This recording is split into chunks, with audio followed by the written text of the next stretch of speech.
but it is great to be with you again today, and I thought I'd do probably a straightforward card today using the Wisteria background. Yes, so the Wisteria background is a really lovely one actually, and I don't know about you, but when I think of Wisteria, I think of the old pretty cottages with the really established Wisterias on the front of the house that are really big and huge, and they sort of burst into this lovely cloud of purple flowers. So it's really lovely one to use here, and I suppose that's what the inspiration was for the card. I've done the stenciling and the embossing quite traditionally with the colours, and I'll show you the colour blends that I've used as we go along to try and get some shading in the leaves. But I've used one of the smaller Slimline sets to die cut a window, I suppose, and I've used the Lattice, so that's the window, and I've used the same image behind, so we're using everything that we've stenciled today. But I just wanted to like create a window, and it would be really nice to play with this if you were to do this, because these old traditional cottages have the really old-fashioned windows, don't they, with the leaded lights on there. So it would be quite possibly nice to do this in the black, or if you have a slightly different lattice die to cut into it, then that would be really nice too. So it's a quite traditional card that we're doing today, but I think it's definitely one of those it's nice to actually see be stenciled, because say it's not one that we see all that often. And I think it'd actually be ideal for any type of card. I've put with love on there because it's what came to hand, and I've actually stamped this in purple actually, but it would be really nice as a sympathy card. It would be really nice just as a hello card. And I've used it on the larger size. You could always make this as a straightforward DL card if you have the DL card blanks, but I've put this on a slightly larger card, and the type of card that I'm using, which is actually a pearlescent card, it's got a slight sheen to it. It means it's a 10-fold card, so it's actually quite a different style of card. But there's absolutely no reason why you can't use the traditional card blank with the fold down, or the spine down the side of the card there. I'm just going to find a ruler quickly, just to let you know the size of what I'm using. But as I say, this can pretty much be adapted to any card size, I'd say. So what I'm using here is probably a 6-inch or 15 centimetre across by just over 8 inches, and that's 21 centimetres. So 6 by 8, but you could quite easily use a 5 by 7 card just by cutting down your initial embossing, or go straight with the normal DL, which is the size of the stencils that we're using.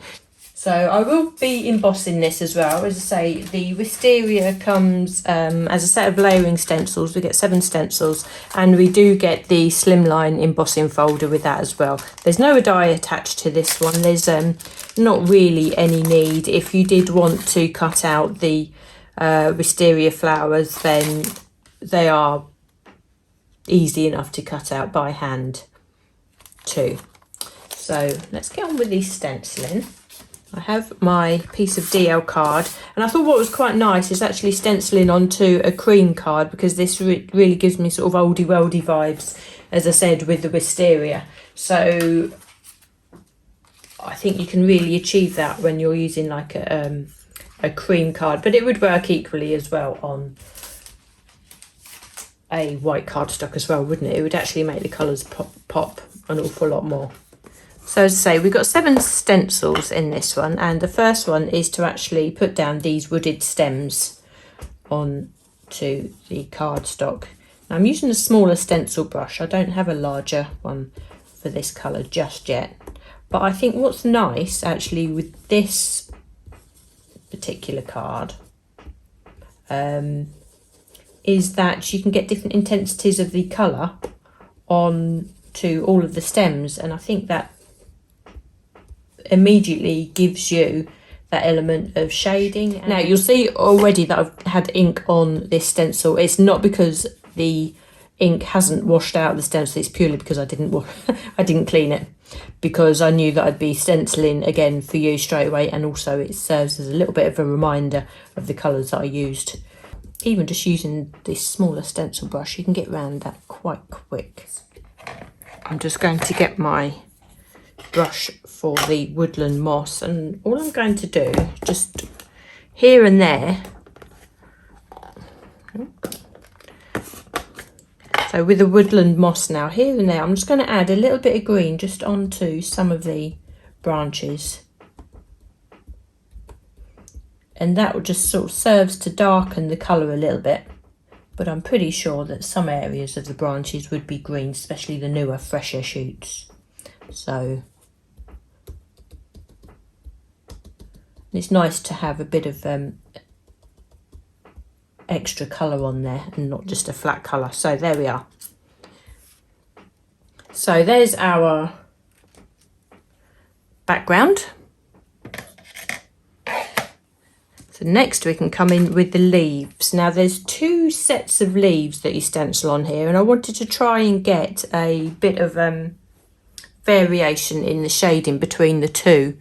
So the first set of leaves I'm going to stencil, I'm actually going to use the painted eggshell. Now this did take a little bit of blending, and I'm not going to put too much on.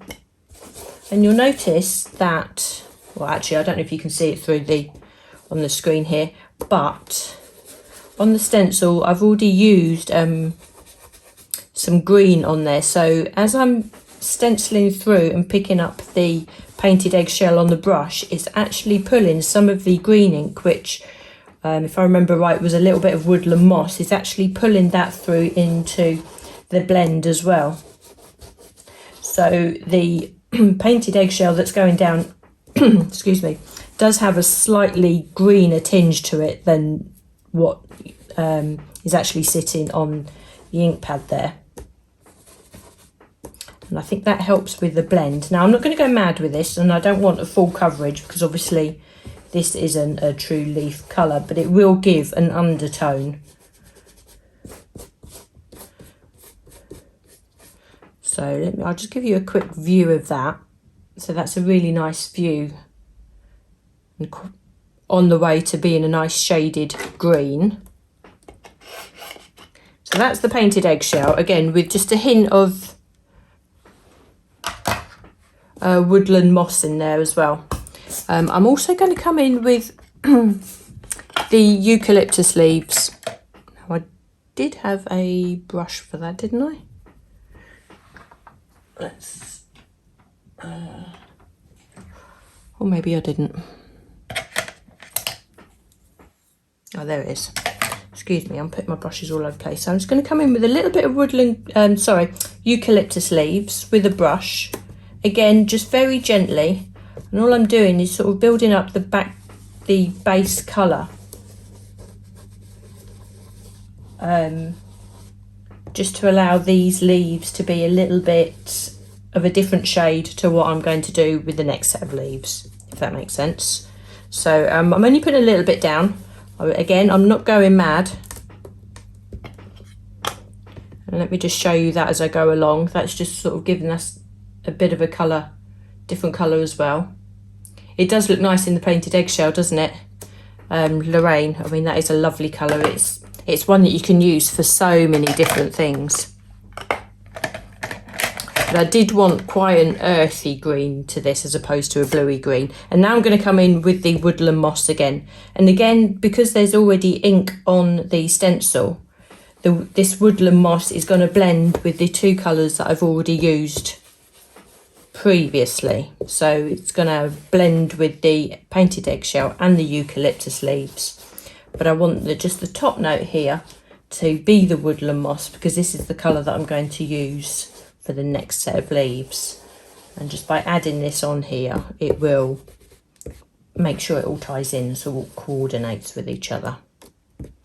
So this one I will make sure that we get a nice blend, and we sort of go as we go over. and make sure all the leaves are covered.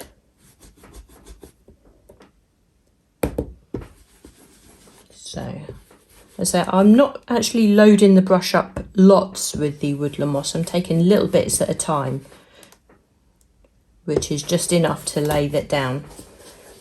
And when I pull this stencil away again, those leaves would have changed colour again, and it just gives a really nice fresh green, and you'll see a little bit of shading on some of the leaves also that sort of makes it come alive a little bit. And it just looks lovely with the burnt ochre, I think. It just sits really nicely. So this is the stencil number 3, and it's the second set of leaves now. And I will come straight in with the woodland moss. Now, I think woodland moss may well be the first ink that I have to buy singly from Lisa to replace it, or buy the re-inker for, as and when the re-inkers come in. They possibly will be the first one that I have to buy, because I just love this colour. I tend to use it on most things, and I think that painted eggshell might follow a close second. So now I'm going to make sure that I do put plenty of this woodland moss on for this second set of leaves, so I'll get a really nice coverage on there.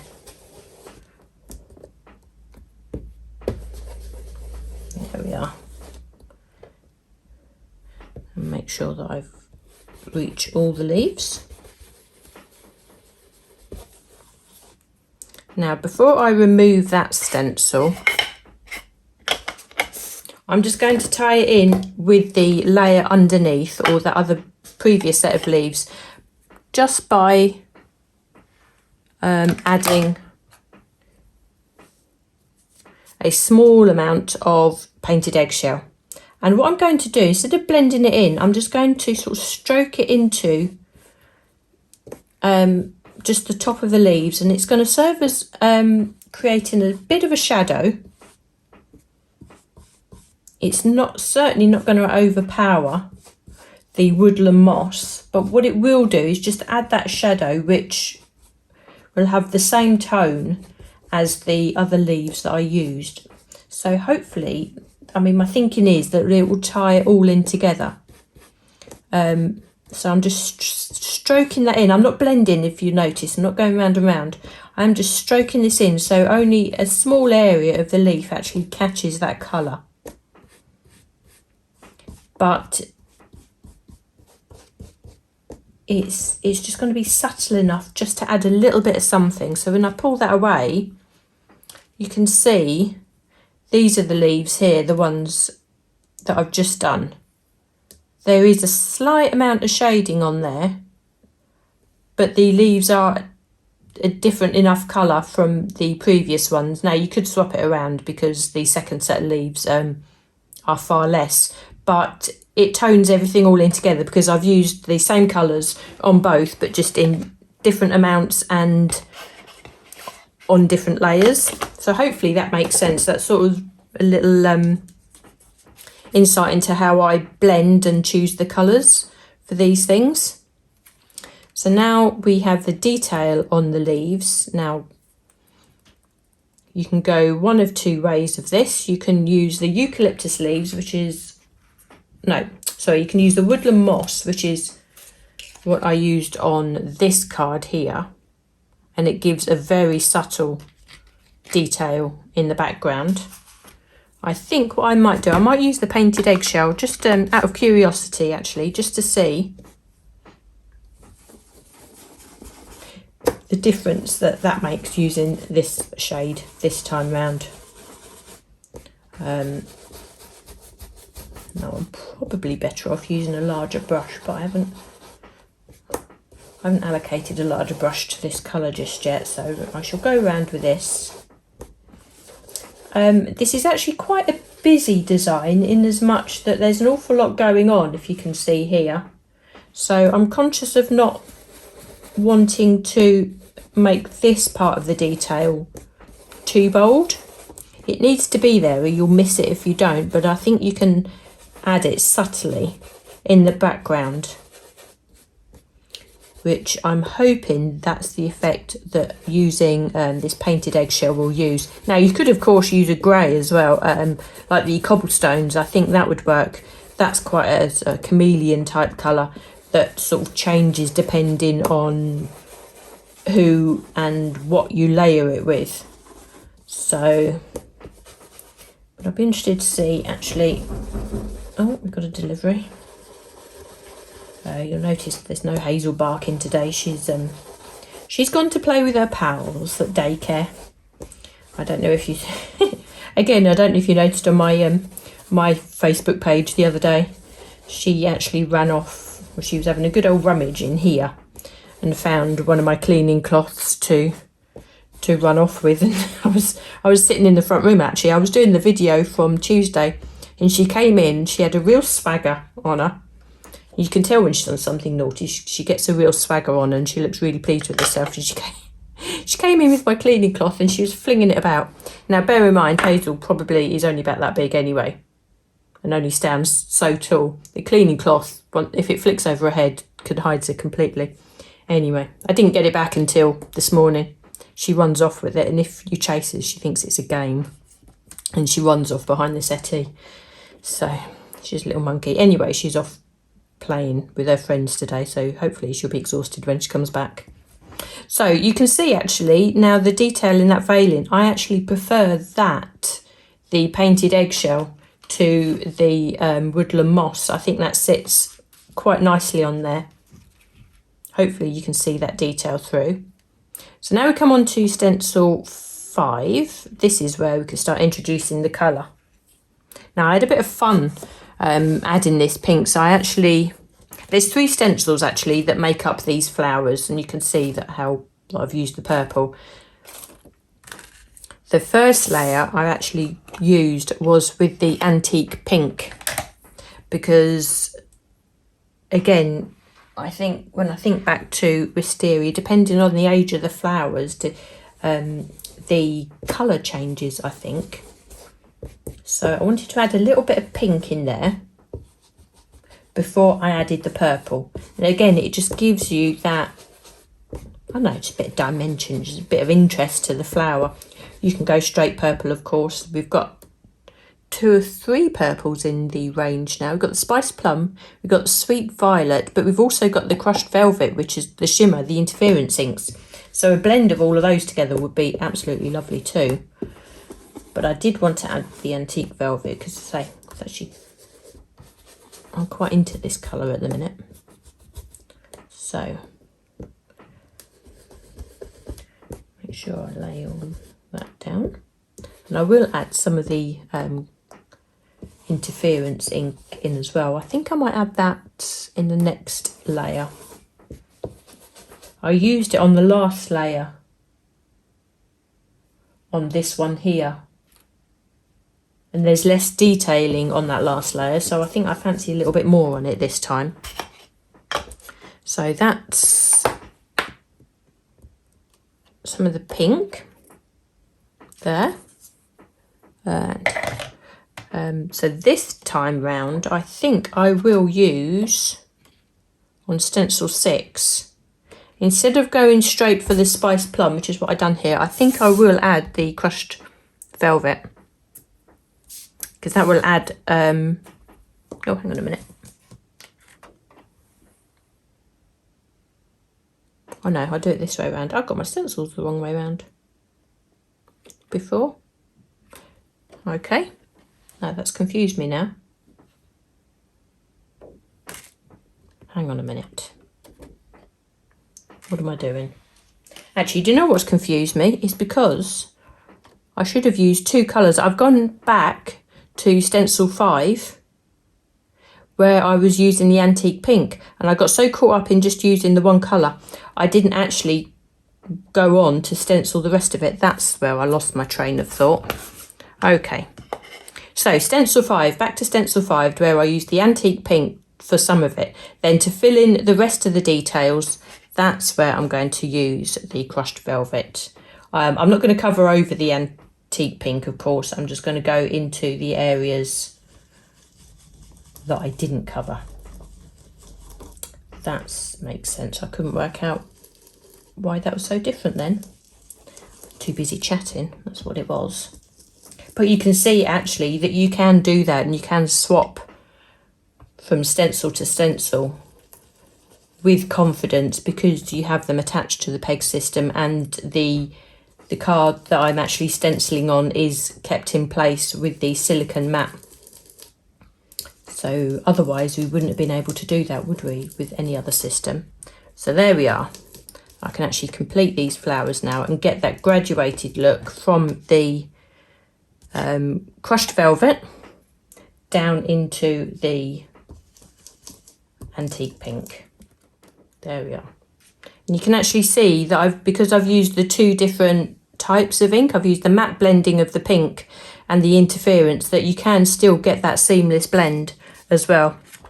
So that's a really nice sort of technique to use as well. You really don't need to be frightened of sort of intermingling the inks. Now what I will do actually, I will use the crushed velvet on these smaller details, and I can go in really heavy on that so we can make a real impact. There we are.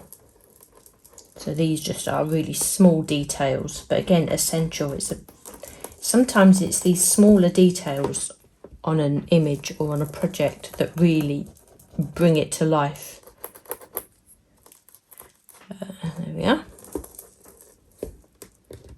And these interference inks really do blend just as well through the stencils, as many of you will probably know already.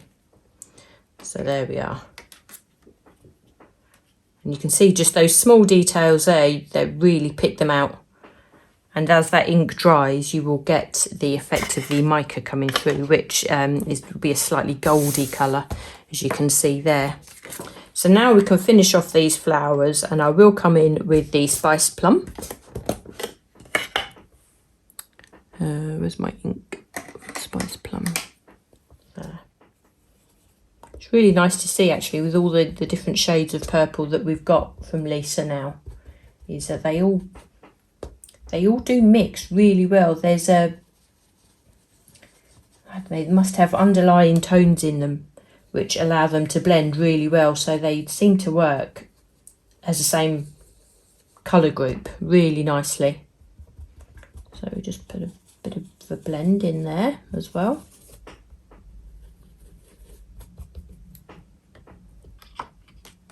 Okay, there we are, and that's finished those flowers off perfectly. Actually, it's really interesting to see that I've used all the same colours as I did before, but the look is really quite different to that one.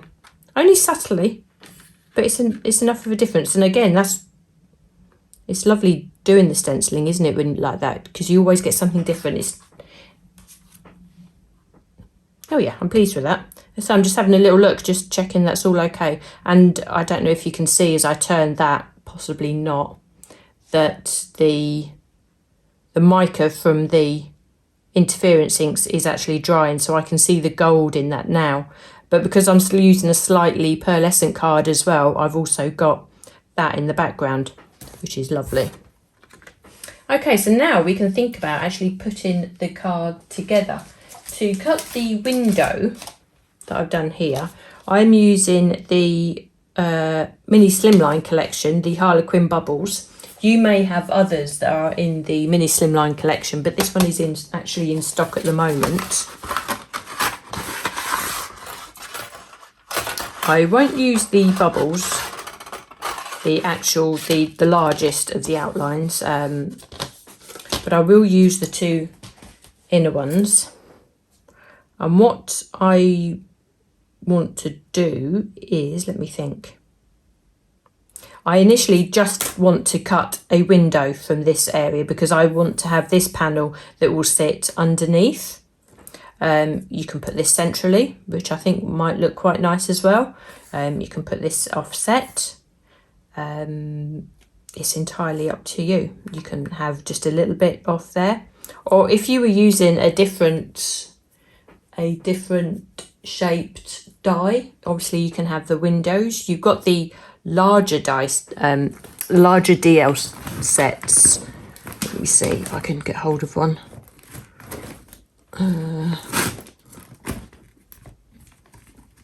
the larger DL sets have got apertures in them themselves. So maybe you have a set like this. This is the old packaging, but you have, this is the DL size, but you also have the apertures in there. So this design would work really well with something like this as well. Right, so initially I'm just going to die cut this panel from there.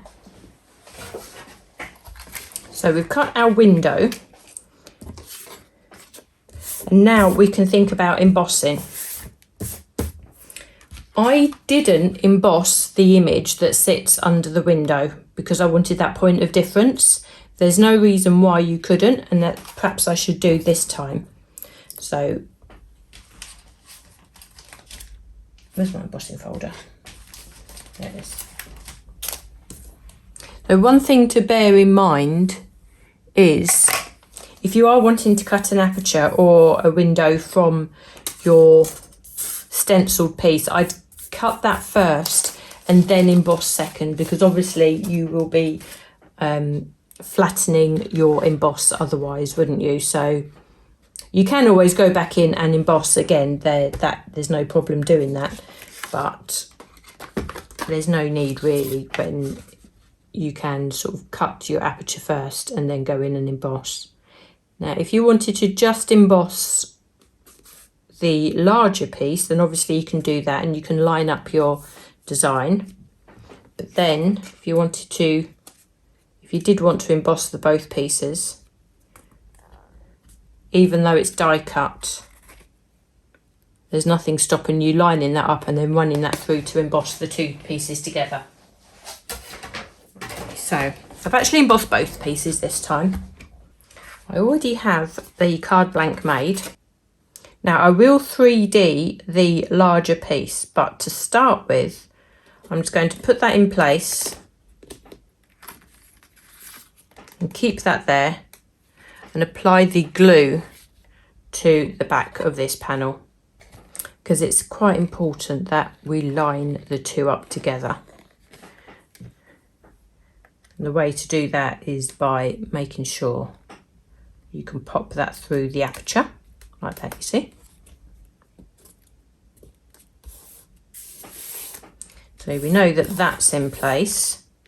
So now we can move this and we can think about adding the trellis. Now, there's no reason to say that you couldn't just leave it like that. You could cut yourself a frame, but I think just adding a trellis on the front sort of gives you that look of the window. It's just a look that I really like. Now I couldn't decide before whether I wanted to leave that white or leave it the same colour as the background or actually colour tint it. I think it works quite well coloured, don't you? So although I've cut this, which is using these two dies together, you can actually cut this from a coloured piece of cardstock, but I think I might colour tint this already. I'm just thinking about it actually. If you wanted, if you stenciled this twice and embossed it twice, instead of die cutting the panelled window, you could actually die cut this itself straight into one of these layers. It does mean that you will have the lattice work pieces popped out and you won't have the clear panel to sit behind. But if that's the look that you want to go for and have a different colour coming through, maybe a craft colour, or then that you could also do that. But to cut the window, I used the lattice panel and the frame that goes around it to make sure that we get this piece. Now I'd want this darker, so I'm going to colour tint this, and I'm using the Royal Truffle shimmer and the sponge. You could of course just cut this from a coloured piece of cardstock, but sometimes I can be quite indecisive, or I change my mind halfway through. I don't know about anybody else, but it's easy enough to change. And I think the beauty of using either a white or a neutral cardstock like the cream or Lisa's super smooth white is that you can colour tint it to whatever colour you need, and it's really quite straightforward. Now I am using like a shimmer, a pearlescent shimmer card, so that adds to the shimmer that the ink will already give. But you can see how quick that is just a colour tint, especially with the sponges. It takes no time at all. So now we can think about how we attach this to the frame, like so. And I think that brown really does work.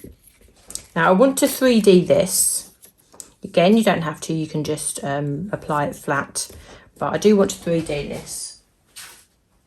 Now to attach the window back into the stenciled piece, I'm just using my foam and making sure I go across the join with the foam and the frame, and I know that will hold it all in place, and also give the aperture a good amount of support as well when we actually mount this onto the card. But I think the square foam would work as well, actually, because there's plenty of space behind the aperture there.